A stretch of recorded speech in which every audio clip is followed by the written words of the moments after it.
Así que feliz. Bueno, contanos un poco y contanos a todos a qué te dedicas. Uy, enseño clases particulares, soy martillera y corredora pública,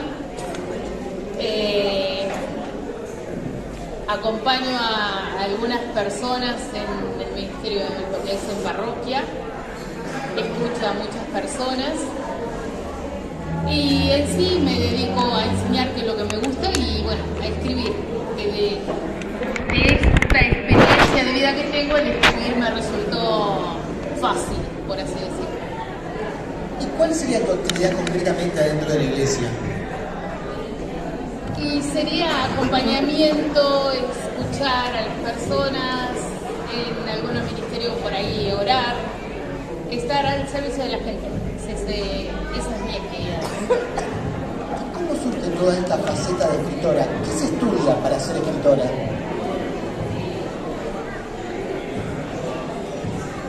Yo creo que para escribir y para poder expresarse, lo que se necesita es eso, algo que decir, nada más. Después uno puede ir perfeccionándose, estudiando, investigando, leer libros, crecer para poder expresar mejor lo que uno quiere decir. Pero creo que mientras uno tenga algo que decir, ya puede ser escritor. Porque uno tiene que ser libre de expresar lo que tiene en su corazón, así para ayudar a alguien o para liberarse uno, como sanidad, como un proceso, ¿no? ¿Cuándo comenzaste a escribir? Desde que tengo uso de razón, pero más o menos 14, 15 años. Cuando era adolescente empecé con poesías, cartas de amor, cartas que le hacía a algunos compañeros, compañeras. Es decir, de que tengo uso de razón, escribo y vengo con esto de animarme a hacer novelas, y bueno, estos libros estaban en el proyecto de Dios y no en mis proyectos. Pero bueno, es eso, es escribir, nada más. Bueno, esta noche presentamos Líderes, lo que no sabías de ellos. Contanos cómo fue el proceso, el trabajo, cómo fue escribir página a página este libro.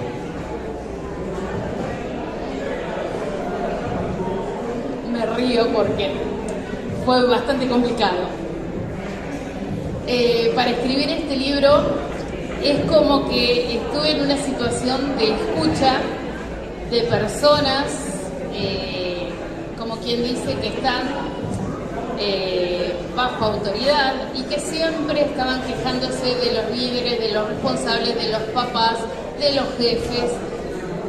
Y después en otro momento me encontré escuchando a todas aquellas personas que eran líderes, responsables, y ahí me di cuenta que no se sabía todo. O sea, yo escuché las dos campanas y había algo que no se sabía. Una mitad no sabía lo que había detrás de un liderazgo y la otra mitad no sabía lo que padecían las personas que estaban bajo su dominio o bajo su cargo. Entonces como que esto se tenía que saber, y bueno, fui obediente a lo que Dios me marcó y empecé a escribir justamente todo lo que iba marcando, ¿no? Todo lo que fui aprendiendo en este tiempo. Hice entrevistas, leí bastante, molesté mucho al padre Franco en algunas cosas,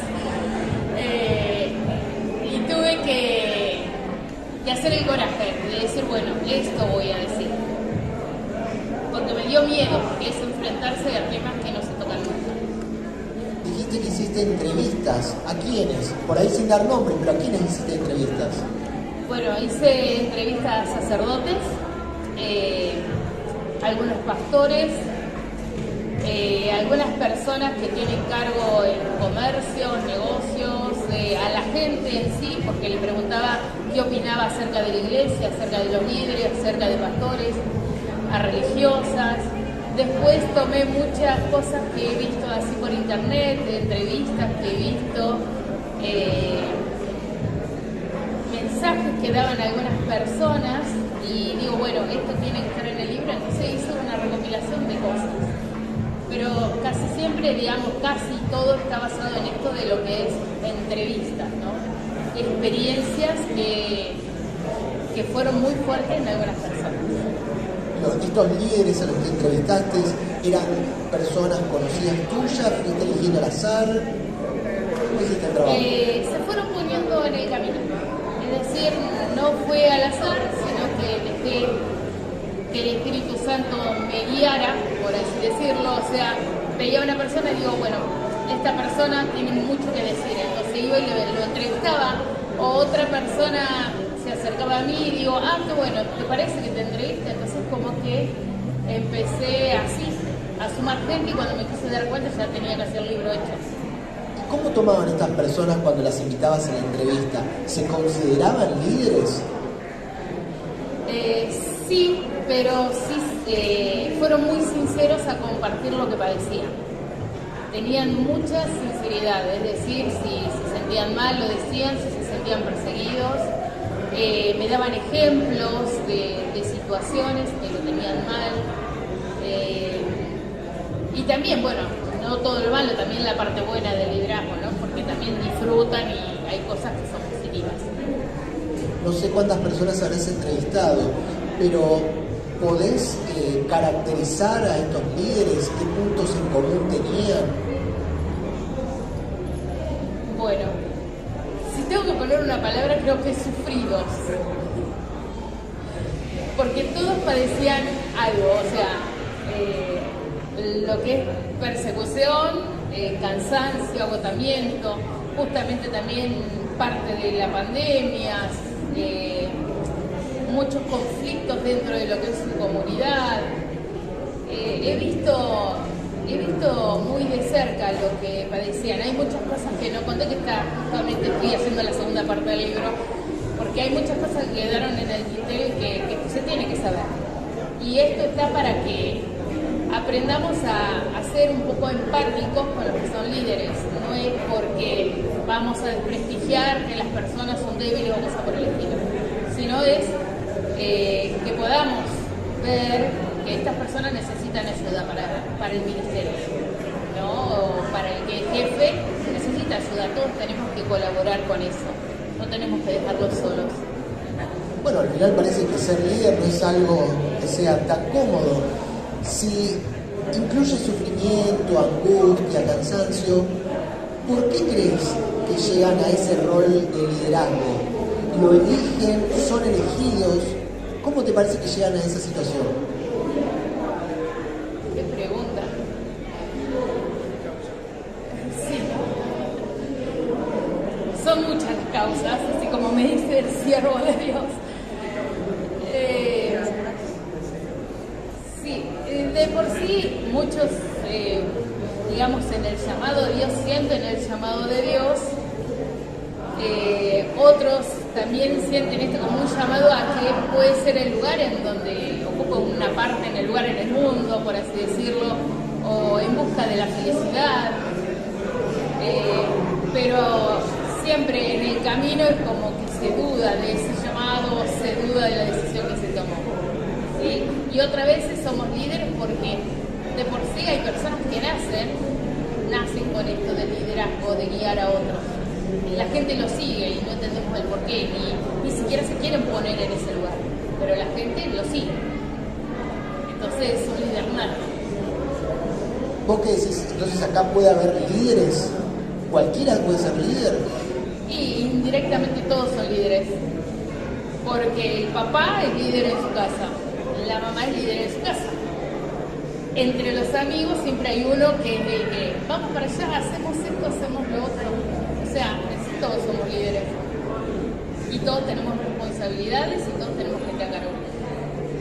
No necesariamente en una iglesia o en una institución, pero todos somos líderes. De alguna manera, si ustedes se ponen a pensar, todos tenemos a alguien a cargo y todos siempre estamos tratando de dirigir o nos ponen en el lugar de dirigir, pero todos somos líderes. Ahora, que algunos nos enfoquemos, bueno, sí, esto quiero y me pongo en el papel de líder, o si no, esto no lo tomo y me quedo aquí tranquilo, donde estoy cómodo. Bueno, entonces si todos somos líderes, entonces vos también sos una líder. Sí. ¿Cómo es tu rol como líder? Complicado. ¿Cómo soy yo como líder? Te lo pueden decir mis ovejas. Las personas que están, al que estoy acompañando. Yo, personalmente, no me siento capaz, no me siento líder. Es así. Simplemente trato de ser amiga, de estar. Nada más. ¿Cómo vivís vos ese peso de liderazgo que te toca ocupar? En algunos momentos sí es muy pesado.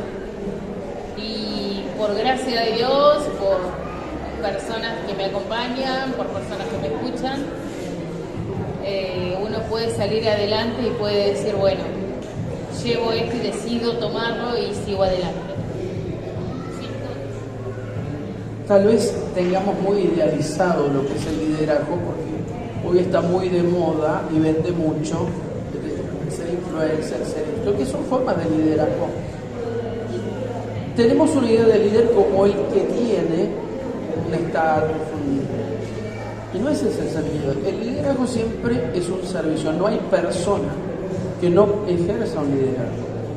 Nosotros identificamos un solo tipo de liderazgo. El tipo, la mujer que se para, que da órdenes, que todo el mundo lo sigue. Sin embargo, hay otros tipos de liderazgo que se ejercen de otra manera. Y esto estoy hablando a nivel psicológico, no estoy hablando a nivel espiritual. Hay otros tipos de liderazgo que se están ejerciendo de muchas maneras, y a veces no te das cuenta que ese liderazgo, a veces que simplemente es el poder escuchar a alguien, o el poder acompañar a alguien en un proceso de crisis. Eso a lo mejor le toca a cualquiera con un amigo. Eso ya es ejercer un liderazgo. Lo cual a veces no es tan fácil. Digo, uno idealiza lo del liderazgo, ay, qué sé yo. Tal vez porque en el fondo muchos quieren llegar al liderazgo nada más que para compensar todos los complejos y la falta de reconocimiento que tengo a lo largo de la vida. Lo que pasa es que el día que te toca te das cuenta que en realidad había otras formas más económicas de hacerlo, por lo menos psicológicamente y espiritualmente. Con lo cual el llamado al liderazgo es un llamado para cualquiera de ustedes.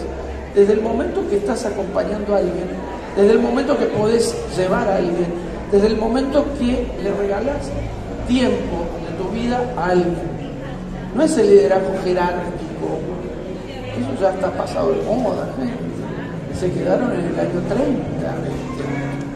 No es eso, el liderazgo es simplemente el deseo de ser parte de la vida de otro y de meter mi vida con el otro también.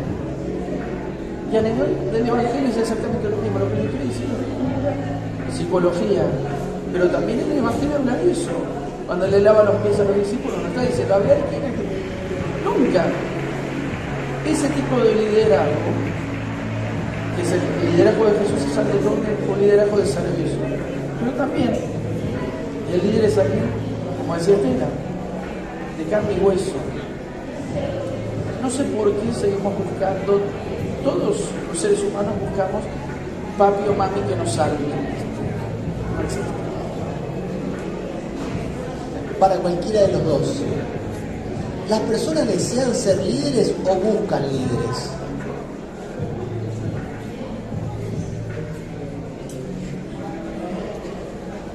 Mira, de la gente que nos rodea y nosotros también, a veces tenemos eso de quiero ser líder. O sea, es muy humano que queremos ser líder.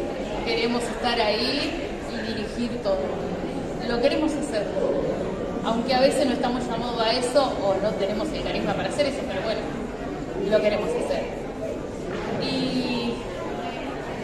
Y hay gente que decide ser líder y dice, bueno, voy a ser un buen líder para ayudar a las personas. ¿Sí? Que lo toma como un servicio. Así que, no sé, ¿vos querés agregar algo? Yo creo que lo que les decía recién, hay gente que quiere ser líder, pero porque cree que en el liderazgo yo voy a tomar la revancha de todas las cosas que me pasaron en la vida. Y no es así. de alguna manera, bueno, frotarme un poquito, ¿no? ¿Qué es eso?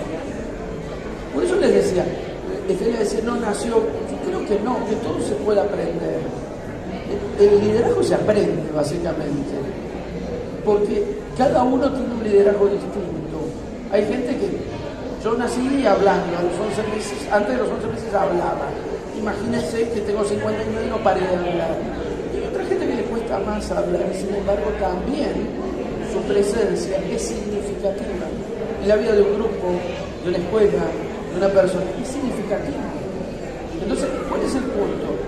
Si vos lo vas a tomar solamente para arreglar la multitud o la serie de cosas que tengas en la cabeza, lo más probable es que termines decepcionado de ese tipo de cosas. Te va a ir como la mona, básicamente. Porque los primeros tiempos siempre te pasan, te untan con amor y todo tipo de salamarindas. Y después, cuando se acaba eso, comienza el tiempo donde viene la dificultad, pero ahí hay una opción que tiene que ver primero con la madurez humana. Es decir, yo tengo la capacidad de tomar opciones. No tengo esa capacidad, perdónenme, pero puedo tener la edad que tengo y sigo teniendo 12 años. Y en segundo lugar, es madurez espiritual. El poder elegir muchas veces, aunque mi lugar pueda ser incómodo, de seguir estando en favor de otras personas, de otros hermanos, de otros hombres y mujeres que necesitan esa compañía. Es otra mirada. Yo creo que ya notamos los tiempos de las miradas verticalistas, de la bajada del mundo. Esta noche presentamos líderes, lo que no sabías de ellos. ¿Nos puedes contar algunas cosas que nos cuenten acerca de los líderes de este libro y que lo sepamos? Bueno, como decía antes, de las cosas que no sabemos de los líderes es especialmente el cansancio, que se deprimen, que se sienten impotentes, que se sienten solos, solas. Y no solamente por la soledad de que están aislados en una casa, sino solos en cuando quieren emprender un proyecto y la gente no apoya o quiere hacer cambios y la gente se enoja. Y eso lo estoy hablando en todas las personas que entrevisté, todas decían lo mismo. También mucha tristeza. Y eso me sorprendió mucho porque son personas activas, personas que supuestamente lo ves siempre sonriendo, siempre activos, y ellos te decían, por lo menos la mayoría, esto de que sentían mucha tristeza, a pesar de estar con gente. Y eso me impactó mucho, me impactó mucho también el labor que hacen y que no se ve, porque, digamos, me tocó visitar a un pastor y yo lo conocí así de oídas, y cuando me empezó a nombrar todas las actividades que hacía su comunidad, me sorprendí porque yo creía que era solamente el culto y ya está, un poquito de oración, ya está. Después empecé a ver todo el servicio que hacía la comunidad, que le daba una casa, que los ayudaba, sacaba a la gente de la calle y los llevaba a su propia casa. Me sorprendió mucho, como así también cuando estuve hablando con un sacerdote y que tiene digamos, en su ministerio no solamente lo que es la parroquia, sino también tenía comedores, tenía asilo para ancianos, tenía un montón de cosas, y hay que estar delante de todo eso. Entonces eso también, viste, genera estrés, genera impotencia, ¿no?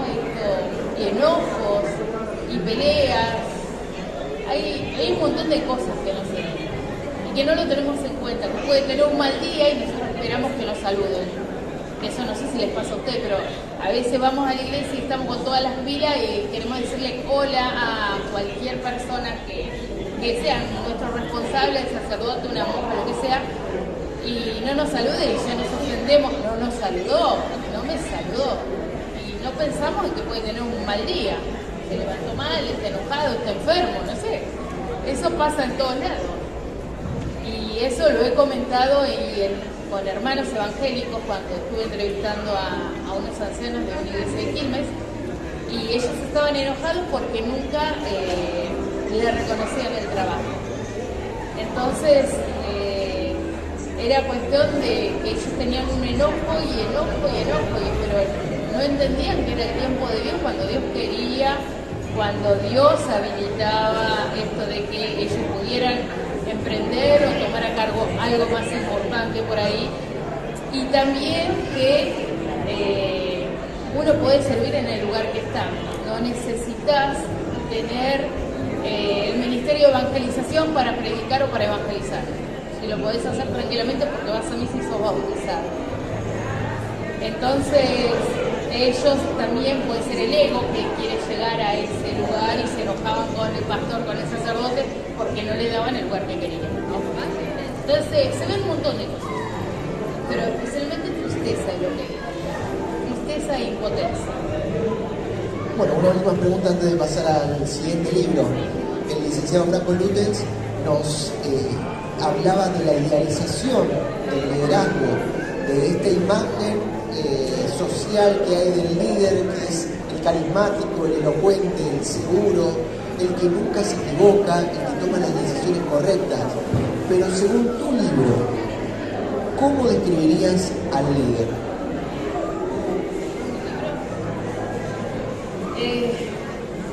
Humano, esa sería la palabra. Es un ser humano como todos nosotros. Es un ser humano que tiene buen carácter, mal carácter, tiene buen ánimo, mal ánimo, está cansado o otro día tiene todas las pilas. Es un ser humano. Y a veces señalamos, hizo tal cosa, y no nos damos cuenta que es un ser humano. Si bien está al servicio de Dios, decidió la vida consagrada, la vida de servicio al otro, pero es un ser humano. Y eso parece que se nos olvida a veces. Esperamos que él esté a las 24 horas del día, o ella esté a las 24 horas del día, que esté siempre atento al celular, que nos tiene que llamar si estamos mal, pero tampoco nosotros marcamos para decirle, che, estoy mal, para que sepa qué es lo que me pasó. O sea, siempre estamos a la espera de que él lo sepa todo, lo haga todo. O que ella lo sepa todo, lo haga todo. Yo misma hacía eso. O sea, yo misma me enojaba cuando no se acordaban de mi cumpleaños. Pero tampoco nunca le dije, che, mañana es mi cumpleaños, como para que sepa si me saluda, por lo menos. Pero a veces no tenemos eso, o estoy mal, no avisamos. Entonces, si nosotros no nos comunicamos, ¿cómo puedes saber? Si no es Dios. No lo puedes saber todo. Bueno, más que interesante el contenido del libro, ¿eh? Estela, no es lo único que escribiste. Nos contás que desde que tenés uso de razón escribís. Y esta noche, además del libro de líderes, estamos presentando Ventanas del Alma. ¿Querés contarnos brevemente de qué trata? Cortito, así le dejamos lugar al siervo de Dios. Son cuentos con alguna enseñanza que tienen reflexiones, hechas por el siervo de Dios aquí presente, y algunas preguntas. Son para trabajar, son 43 cuentos para trabajar en familia, para trabajar en ministerios o para trabajar uno. O sea, la idea es leer cada cuento y procesarlo y tratar de entenderlo y aplicar la enseñanza, ¿no? Lo que se puede llegar a aprender a través de eso. Situaciones cotidianas. Bueno, ¿tienen ganas de escuchar algún cuento, alguna reflexión? Licenciado Franco Lutens, ¿cómo le digo? ¿Le digo licenciado o le digo padre? ¿Cómo le digo? Decime licenciado Capitán. Ah, bueno. Como el chavo. ¿Qué tiene para contarnos Bueno, mira, para reflexionar esta noche? dos cosas. En todos estos cuentos, con el nacimiento de estos cuentos, me tocó ser parte, porque bueno, cuando fue la pandemia, en el canal de YouTube publicábamos cuentos, algunos con más eco, con menos eco, como en todos lados. Pero cuando llegó el momento de editar el libro, bueno, hay algunos míos ahí, otros que no entraron. A mí me tocó hacer las reflexiones. Y cuando tocó editar el libro, dije, no, esto está mezclado, hay cosas que son para niños, hay cosas que son para adultos. creo que el tema del cuento en sí mismo ha acompañado toda la historia de la humanidad como forma de contar. El cuento acompañado creo que desde las épocas primordiales, me imagino que en la caverna ya algún cuento contaría.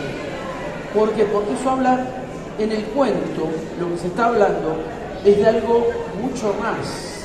Hay una metapalabra, hay una intencionalidad de decir otra cosa y que esa cosa que decís en el cuento dispare algo más.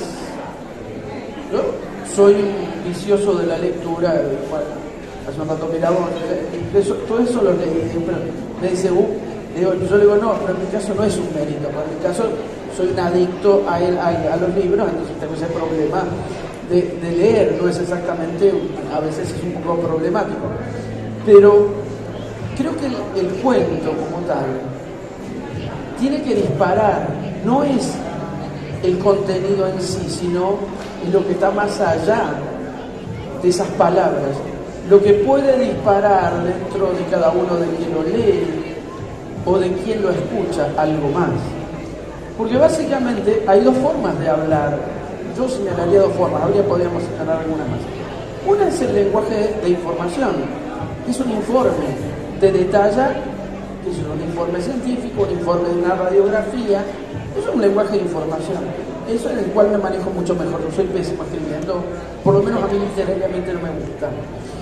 Y otra es el lenguaje de relación, es decir, cuando ese lenguaje en sí le interesa mucho más lo que puede generar en otro, lo que puede generar en el otro, que es algo mucho más profundo, que no es la literalidad, que no es la belleza ni siquiera a veces poética. Roberto Arlt escribía los cuentos con errores de ortografía y los publicaba así, porque no le importaba tanto la belleza poética, sino cuánto quería generar.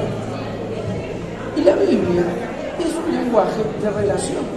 No le interesa contar geografía, historia, lo que quiere es generar una comunicación, porque un cuento, o la misma Biblia, quiere generar eso, quiere generar un vínculo. Cuando vos estás en un lenguaje de relación, ¿qué decís? Vos le podés decir a alguien, qué sé yo, por ejemplo, a vos, Emma, que te digan, mi gatito. No quiere decir que sos un canino, un félido, de peludo y de cuatro patas, sino que en todo caso implica una vinculación. Con la palabra escrita en un cuento es eso. Lo que genera es un vínculo con el lector, lo que genera es un vínculo con el que lee. Una situación donde hay un diálogo entre el que escribió, una situación hay un diálogo entre el que pudo escribir y el que está leyendo, y donde en un montón de ecos personales interiores el escritor transmite una mirada, genera un vínculo y una relación con otro. Por eso digo que el cuento es esencialmente eso. Y por eso estos cuentos, yo les voy a hacer una recomendación. No lean este libro, no lo lean uno atrás de otro. Búsquenlo de acuerdo al nombre del cuento, a ver si ese día lo necesitan. Y experimenten como las palabras de Estela, donde Estela fue poniendo un montón de cosas, sobre todo ha puesto mucho corazón y mucha vida, eso es lo bueno, porque al fin y al cabo es lo que genera relación. Un lenguaje de relación, si es un cuento, es un lenguaje de relación. Hoy se habla mucho de los microcuentos, hay algunos que son bellísimos. Un microcuento tiene 3 renglones, y sin embargo produce en el que lo escucha, en el que lo lee, una relación, un vínculo, te mueve. En el momento que Estela provoca eso en cada uno de los que leen, se está relacionando y está movilizando la vida de esas personas. Después de toda esa sanata, zaraza, sí. Pero les repito, creo que volver a mirar desde lo relacional la lectura nos ayuda a descubrir dónde están nuestros ejes y dónde tanto autor como lector pueden estar vinculándose, se vinculan, se estrecha una relación. Y de hecho, a veces eso es más importante que la calidad literaria. Yo he leído cosas de una calidad literaria maravillosa. Y así como he leído cosas de una calidad, pero que me daría lo mismo no haberlas leído nunca. Así como hay cosas que, sin tener semejante calidad literaria, tienen una capacidad de implicación que cuando las estás leyendo te caes al suelo. Y digo, por ahí los críticos te pueden decir, bueno, esto podría haberse dicho de otra manera, es verdad. Y sin embargo no fue importante eso, sino que en todo caso lo importante fue lo que pudo generar. Bueno, Estela me pidió que lea un cuento mío. Yo les repito una cosa, yo soy un narrador, yo no soy escritor. Si hay algo escrito se lo debo a Estela, de verdad. Le voy a leer el cuento, voy a compartir con ustedes el cuento Las manos. Este es mío, sí. Francisca y Jerónimo se conocieron en el interior, en un pueblito. A pesar de ser muy jóvenes los dos, pronto se enamoraron, se casaron y tuvieron sus 2 primeros hijos. En un determinado momento, Francisca, que era una mujer de unos 22 años, y Jerónimo, que ya andaba por los 25, decidieron mudarse a la gran ciudad en busca de un futuro mejor para ellos y para sus hijos. Al llegar, se ubicaron en la periferia, en uno de esos barrios alejados donde había pocos servicios para la comunidad, pero mucho corazón. Jerónimo muy pronto comenzó a trabajar en la construcción. Francisca, a quien ya conocían por Panchita, se dedicó a cuidar a sus hijos en casa. Su esposo salía muy temprano y llegaba tarde. Al principio Francisca estaba todo el día con sus hijos, que muy pronto se transformaron en 8. Pero ella no era una mujer de quedarse, sino de empuje, solidaria y de gran corazón, de una fe profunda, simple, sencilla, pero grande. Así, de a poco, pasó a ser conocida en el barrio como aquella a quien todo el mundo recurría. Cuando había algún enfermo o que acompañara a alguien al hospital, cuando había que hacer un reclamo por el agua o de la electricidad, ahí estaba Panchita. Sus 8 hijos no la frenaban. No le faltaba nada. Ella era de esas mujeres que tenían en sus manos no aromas de perfumes caros, sino el perfume de jabón blanco de lavar y cloro para desinfectar. Vivía cuidando a sus hijos. Sin embargo, siempre tenía tiempo para estar en algo más, para escuchar a alguien, para dar una mano a quien lo necesitaba. No había vecina que no la conociera, ni persona que no supiera quién era ella. Era el alma del barrio, y poco a poco eso fue creciendo. Cuando se formó la comisión para construir la capillita, no podía faltar. Colaboró haciendo empanadas, comidas, organizando alguna kermés, siempre trabajando y moviéndose hasta que poco a poco pudieron armar la capilla del barrio. Toda su vida fue una mujer sencilla y de gran fe. A partir de ese momento se congregó en esa comunidad, brindó servicio en catequesis, con su librito y su Biblia, visitaba a los enfermos, estuvo en Cáritas, siempre se acercaba al más necesitado. Tenía un don misterioso para saber en una casa cuando estaba faltando el arroz, los fideos, el pan de cada día. Y si no había en la capilla, sacaba de su propia casa donde no abundaba. Sin embargo, era mayor la generosidad de dar. Mientras iban pasando los años, Panchita se mantuvo firme, aunque esa mujer de manos tersas, tostada por el sol, se fue transformando en una mujer más grande, con manos gastadas por el trabajo y al mismo tiempo usadas para darse a los demás. Los hijos crecieron, se casaron, le dieron nietos. Jerónimo pudo jubilarse y por eso pensó que iban a vivir una vida más tranquila, pero ella no podía dejar de ser quien era. Panchita seguía siempre al pie del cañón en la capilla del barrio. Nadie sabía cómo se daba cuenta de las cosas, hasta que creían que poseía un radar para captar quién necesitaba ayuda. Siempre estaba para todos, en los momentos buenos, bautizos, casamientos, primeras comuniones, pero también en los velorios y para acompañar después a las familias. Era una mujer que vivía el Evangelio desde el corazón, amaba profundamente a Dios, era una gran devota que cumplía fielmente el amar a su prójimo como a sí misma. Cuando tenían 50 años de casado, Jerónimo falleció. Panchita quedó sola y ya estaba grande. Según sus hijos, era hora en que debía quedarse en su casa, pero no podía dejar de deambular por las calles del barrio. Su vida era darse y regalarse solidariamente. Llegó el momento en que Panchita ya no pudo seguir haciendo todo eso. Sus piernas ya no le respondían. La comunidad que la apreciaba, la visitaba. Sin embargo, ella seguía preguntando por todos. Desde su sillita, porque ya no podía ir más allá de la puerta de su casa, orando y pidiendo por todos, estaba presente en la vida del barrio, aún desde su casa. Llegó el día en que el Padre Eterno la llamó y fue a presentarse a su presencia. Fue despedida por sus hijos, pero rodeada de tanto amor y de tanto servicio que había regalado a lo largo de su vida. Yo la verdad que este cuento es una trampa, porque me inspiré en tantas Panchitas que he visto, en tantos barrios, que tendrían otros nombres, pero que me imagino que en la cabeza de todos ustedes le estarán pasando nombres concretos, las Panchitas.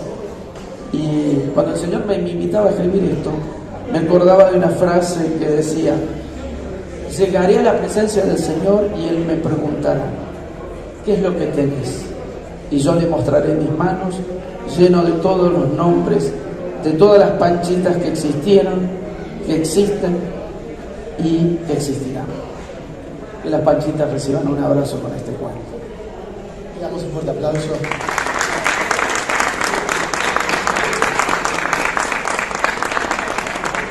Bueno, estamos llegando al final de esta presentación y Estela, antes de los agradecimientos que imagino que tendrás muchísimos a lo largo de todo este proceso de desarrollo y escritura de los libros, ¿por qué tenemos que leer el libro Libres?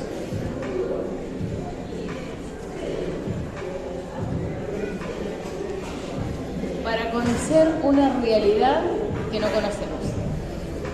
Es eso. Y para conocer lo que no se sabe, como dice el título, cosas que no sabemos, y con eso aprenderemos a ser empáticos.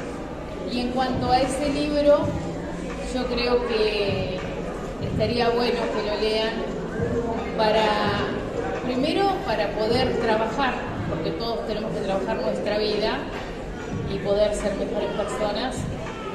Y segundo, para colaborar con la parroquia, porque es la realidad, digamos, todo lo que se recauda va para la parroquia y hace falta.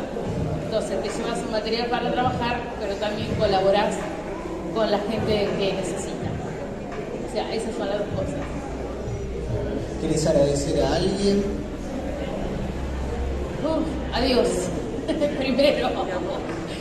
Y después a todos, acá los que están presentes, a los que verán el video más adelante, al padre acá que se jugó la vida, a Estrellita Zampayo y ahí, a todas esas personas que figuran en el video que son Zampayo de la radio latina de Nueva York, entonces me tocó presentarlo a mí en una entrevista, así que saludos a Estrellita.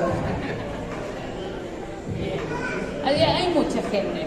Después voy a firmar por ahí un video agradeciendo a cada uno de ellos, pero hay mucha gente que hizo pie, y también, bueno, a esto, al municipio que me permitió estar acá y cumplir este sueño, que vengo trabajándolo hace años y quería estar aquí en Berazategui, en mi ciudad.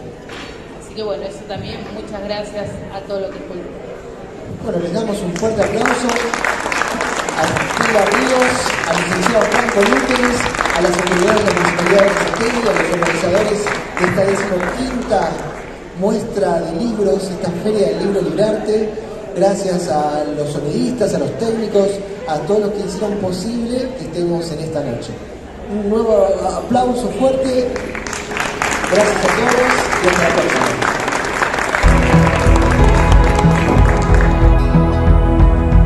¿Qué más puedo pedir si me diste todo? ¿Qué más puedo tener si en ti tengo todo?